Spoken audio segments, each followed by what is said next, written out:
operandinya ada lelaki IS ini atau alias MN ini, bin Sudarman ini bersama-sama dengan rekannya, yaitu lelaki berinisial HR, ya, dan lelaki IY, ya. Ini dua-duanya adalah DPO, masih dalam keadaan DPO.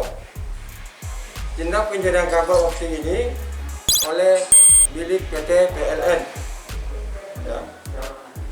Kemudian TKP di wilayah Kota Makassar dan Kabupaten Maros. Ya, adapun caranya yaitu dengan menggunakan rompi dan helm yang menyerupai dengan rompi dan helm yang biasa digunakan oleh pegawai PLN.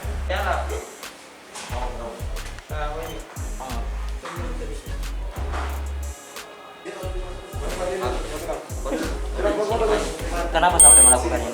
Ada lihat teman, ada sudah diambil dia cerita. Kebetulan ada Pak,